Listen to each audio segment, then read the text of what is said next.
Okay, welcome. My name is Ernest Flagg. I'm with Nursing and Behavioral Health Services.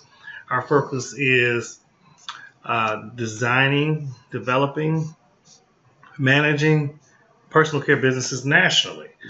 Specifically, we support some 30 plus business models. It's a lot of them. It's a lot.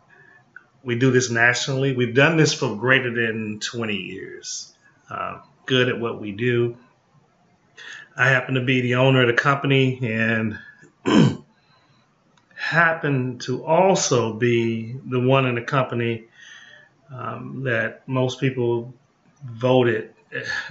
People in the office just really in the company voted and pushed me to do these videos and discussions because we get really positive feedback from them. I'm not a video person. I don't like the camera. I do not like being on camera. I do not like, I do like running my mouth, training and development, etc., and doing that, but not necessarily the videos. But they do a really good job. They say I do a really good job or pretty good job at kind of explaining some things. I miss a lot of stuff. I make the videos too short. Whatever. Listen, it's not a lot you can do in the 15, 20-minute video, and there's a lot that we do have to cover. Visit our website at NBHSLLC.com. Click on Featured Counsel. Schedule a counsel of choice. Our counsels are there that support our business model. If you don't see it there, give us a call, and we will shoot the link to you for that specific counsel. Our phone number is 800-214-2611. Again, 800-214-2611.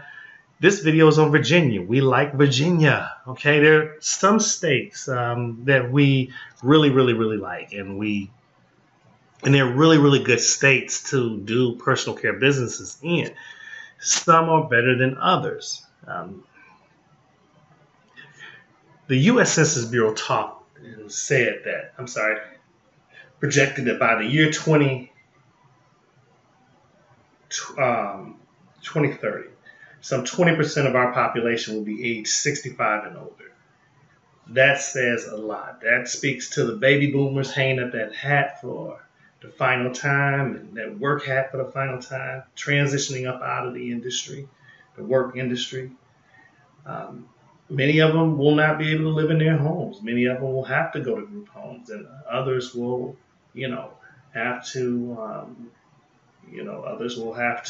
have home personal care aides or home care agencies to support them. That's good news for prospective business owners, particularly nurses, doctors, healthcare professionals who happen to be already in the industry, delivering care, understanding what care delivery looks like, desiring to come over into the personal care industry, open a group home, a personal care agency, a supported employment agency, and deliver these services to individuals. There's always room for quality providers everywhere. I've seen the need in a lot of states, and I travel a lot of states, a lot of different states I go to every year. Some similar and many new. I want to see everyone own their own business. Own your own personal care business. Work for yourself. Dictate your hours. True freedom cannot be achieved unless you control your own time. Stop bothering off your time so cheaply. Stop working for people who are far less intelligent than you. Stop working for people who do not understand and don't give a smack about patient care. Stop working for people who you are simply working for them and lining their pockets off of your sweat equity. It's 2018. It is an excellent year to fire your boss. I have fired a few of them in my lifetime. And that's okay. That's okay. Deal with your psychology of self-defeat. I can't do this. Worried about this, worried about that. Get all those negative naysayers in your life out your way. You know them. Them friends and family that always, talking negative about something. Why you want to do that? You can't do that. That's going to cost a lot of money.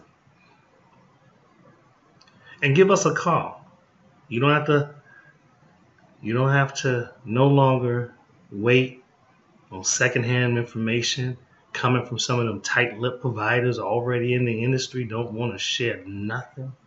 Ask them about the industry or how they got started, and they draw up like a seizure on you. Look like they about to have a fit.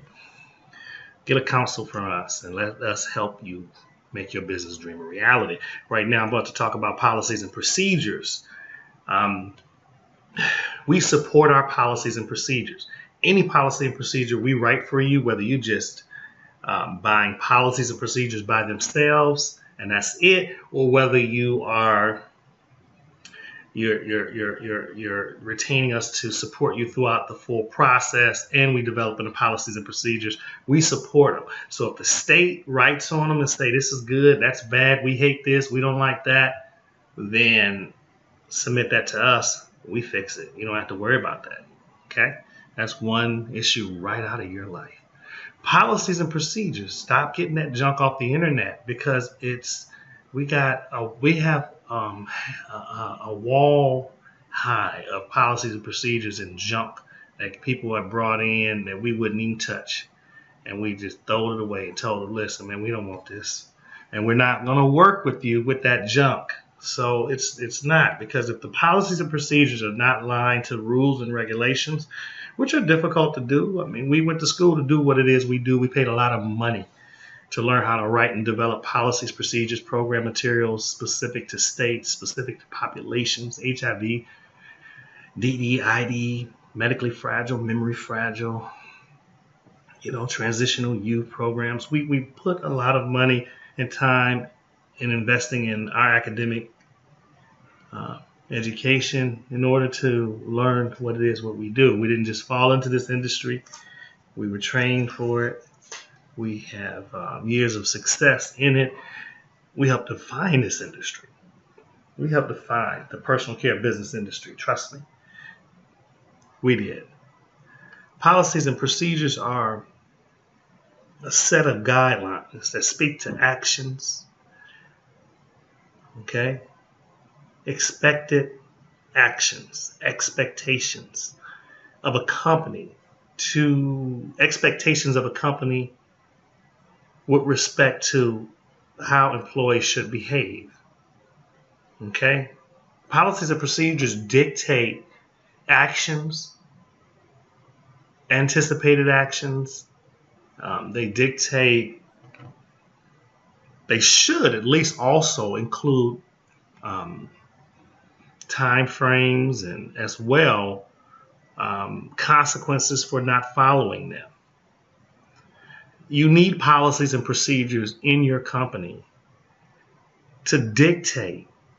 You know what? No, I'm going to just say it like it is. You need policies and procedures in your company to help take the thought out of certain experiences, to help people think, to stop individuals and prevent some individuals from thinking. Literally, that makes sense. And let me tell you, I used to own a restaurant back in the city of Detroit. You can Google it. Flag Soul Food Deli and Grill, okay? And in this restaurant, I would have cooks. I would have our recipes well written, well defined. This is what it is. And Lord and behold, I would come in one day, 2 days, and I'm like, I done got a couple other cooks in there, and I'm looking around, I'm like, accent? What the? What the fuck? Where this come from? We don't. This ain't even part of the menu. The shopping list. Who in the hell done brought accent into my company? Now listen, and I'm not saying it's something wrong with accent. Lowry's. I'm not saying there's something wrong with Lowry's. But when you got a cook bringing in ingredients that are not on the menu, you didn't ask them to do it, that's a problem. When you got employees coming to your business and behaving a certain way, that's a problem. You need a policy governing attire. You need a policy governing smoke breaks. I have seen in my lifetime employees take 7 smoke breaks or more and then want to take that primary break and look at you and say, oh yeah, no, that was just smoke break I was taking. That was a smoke break I was taking. That wasn't my break. That was a smoke break. Or I just went outside for a moment to breathe and catch air and have a cigarette, but that wasn't my break. I have seen employees go to clients' home, eat out their refrigerator. I've seen employees go to clients' home and in home care agency settings and smelling like cigarette smoke. I have seen employees in group home settings borrow cigarettes from the residents, use the residents' game, use the residents' car,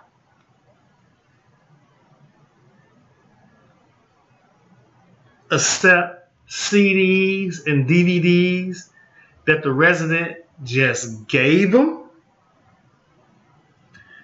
You have got to have clear boundaries, policies and procedures in your company. In your company, you've got to have clear boundaries and establish policies and procedures in your company, well written, reviewed during your orientation process, signed by the employee, discussed with and signed by the employee, or else anything will go.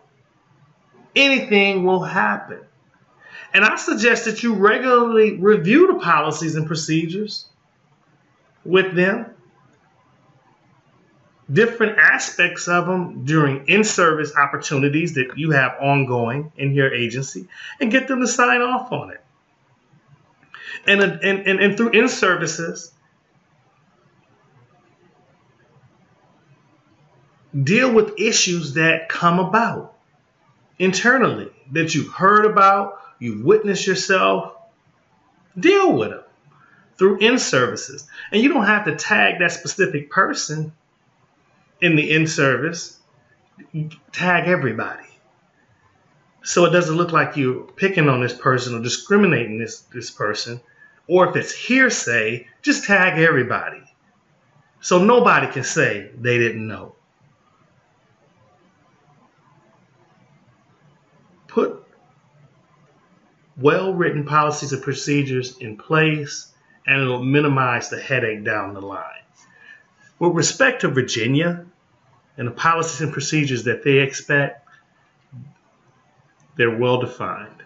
Okay, so let's talk about those right. Okay, so I will not be going into every policy and procedure here for Virginia, but I'm going to give you some discussion of these policies and procedures. And the reason being is we have consults. I have limitations.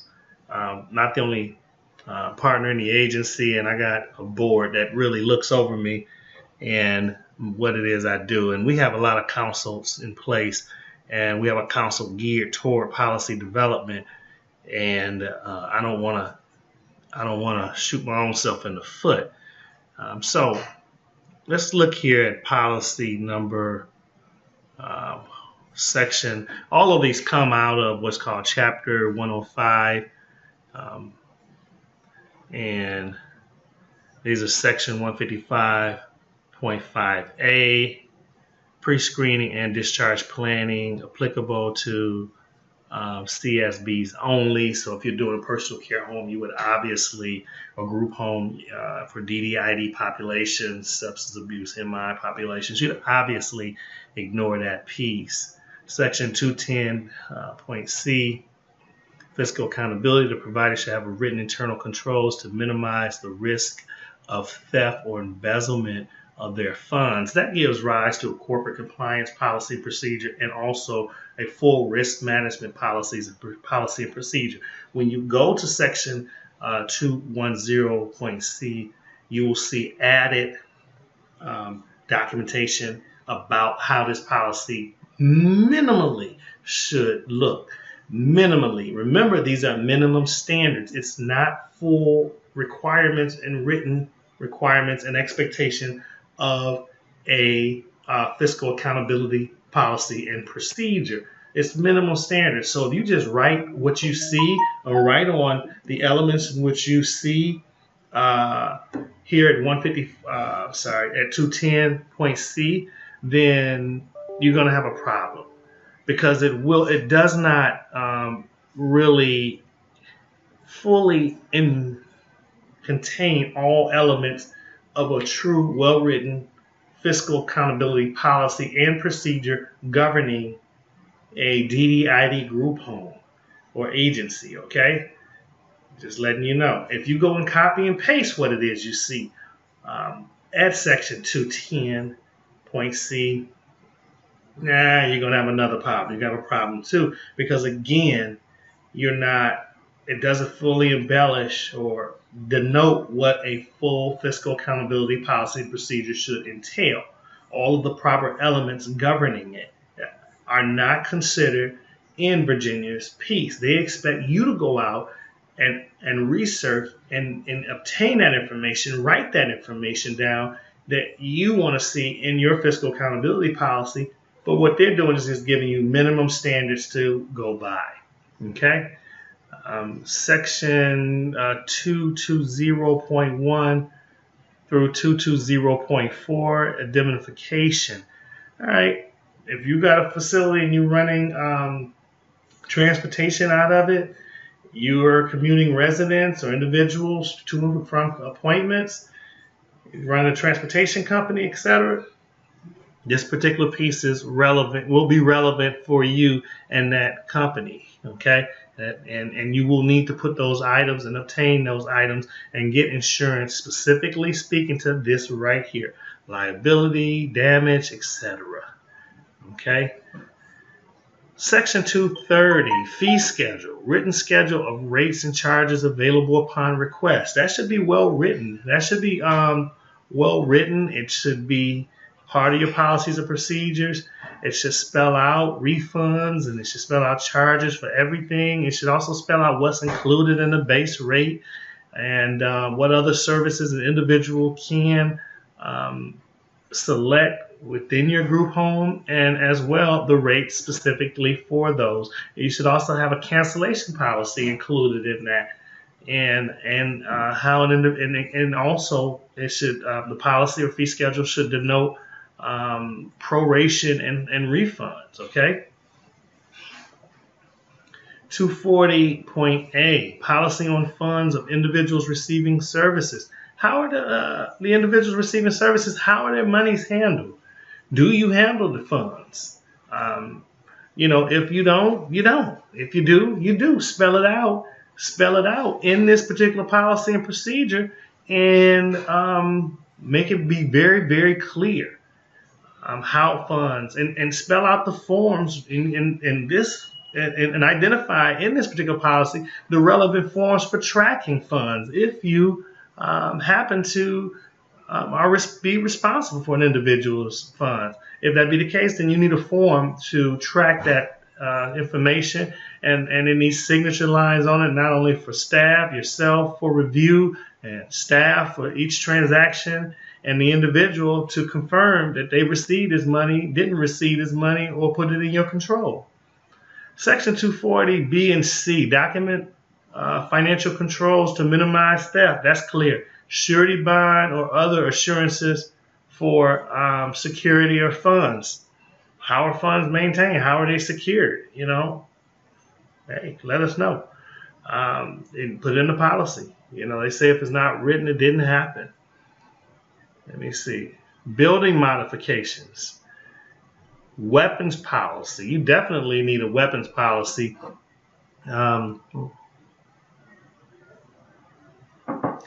You definitely need a weapons policy because many states are open carry states, and and people got the right to bear arms in all states, and you need to have a policy letting an individual know, particularly employees, don't bring a gun on the premises. You need to go even further and have that policy written. You can't even have it in your car, if that be the case. Same thing for cell phones. Same thing for cell phones. I came because President Obama or President Donald Trump might be calling me, or the First Lady. My kids, they subject to, they got asthma, or they subject to this, and my kids might call me and I might have to leave this place. Oh boy, whatever. And a lot of that's valid, a lot of it's valid. I've just been inundated by every possible story, crazy and realistic, that you could, for real, that you could even imagine. So, but you need that policy in place about the weapons, because people will bring it on your premises and they'll carry it. And before you know it, something jump off and they done pulled a gun out and drew it on a resident because the resident pressed them and said them wrong, or combed their hair sideways, or they said the wrong thing, called them out their name, and then next thing you know, you got a situation. You on the news with your business, So background checks. You got to have a policy in place for this. Policy for criminal history and central registry checks. So it's not just criminal history, it's central registry as well. And submission of requests to the state within 15 working days for CPS, or Children Protective Services Central Registry Abuse. So they checking abuse, neglect, convictions, and some of them are classified as barrier crimes. You ain't coming, you're not coming over. Some crimes are, you can get by with and possibly still work in the industry, but it's very few, and it's a real small window, definitely not felonies and aggression toward people or abuse and neglect. You're not coming over into this industry if you got any of those, you've been hit with any of those over the years. But the policy, again, needs to be well written, and it needs to meet these standards in 400.8. And so, again, I'm going to go over a few more of these, and then I'm going to jump over into giving you an idea of what a well-written policy actually looks like that, we have completed. Job descriptions need to be signed, well-defined, signature lines in place, denoting everything that you expect for the individual in that particular title or holding that position. And there needs to be a job description for every position on your organizational structure. And if there's some that's not on the organizational structure that might have been created down the line, or not necessarily reflected in the organizational structure, then you need a job description for it. And that job description needs to include, like 14.8 speaks to the job minimum KSAs, knowledge, skills, and ability, training, education, background and screening requirements, CPA first aid. That stuff needs to be in your job description. It needs to be well written, okay? And it needs to contain and be placed in a policy form, okay?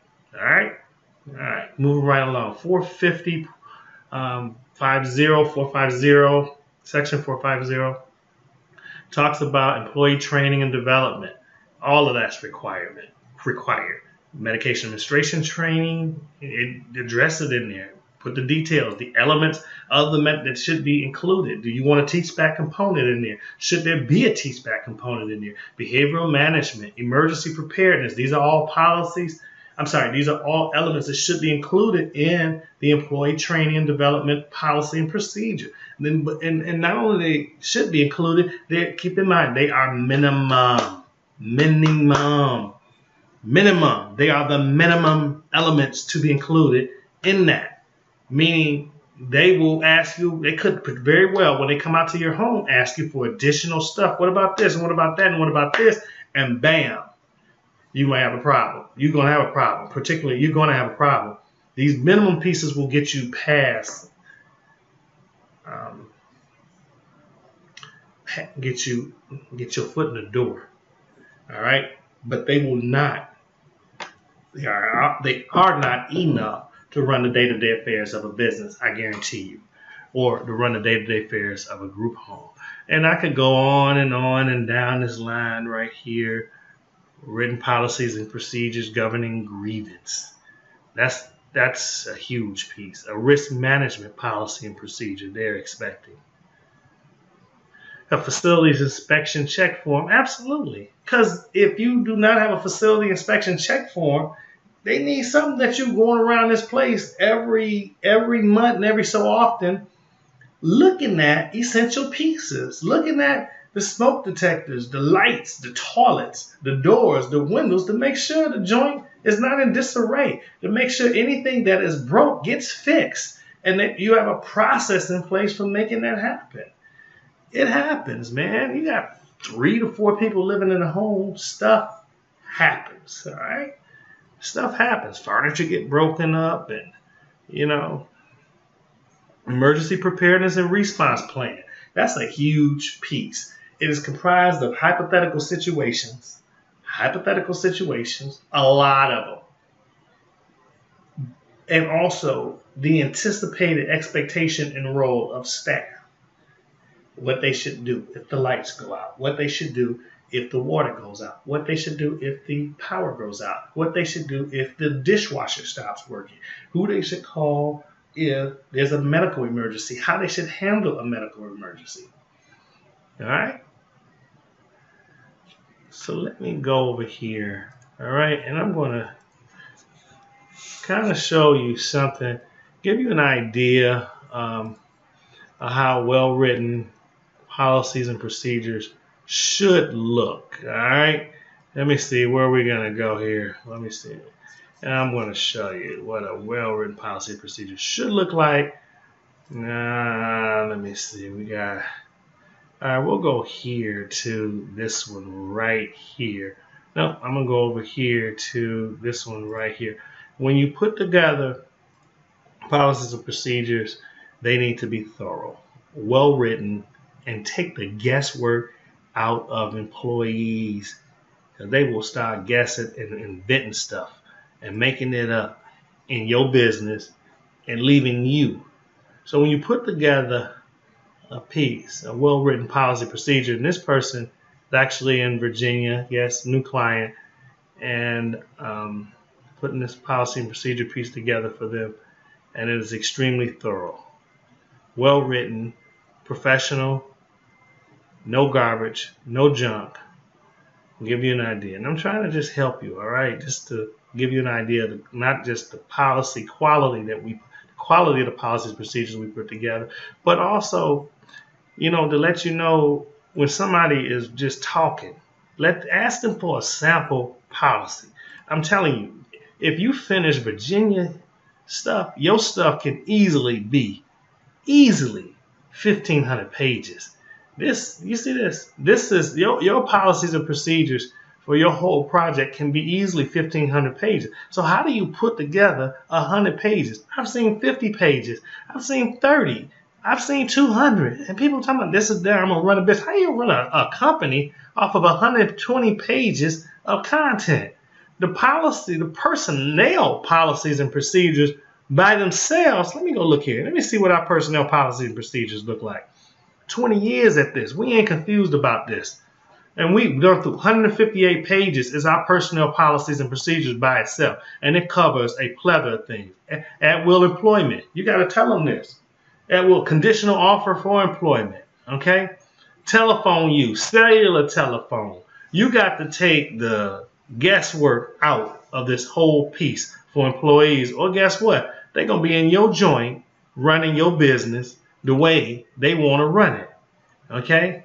158 pages is the page count for these policies and procedures. Just the personnel piece is 158 pages. Let's go look at one more. Service description. Nah, I ain't gonna get into that one. Yeah, I'll get into that one. Let's look at that one.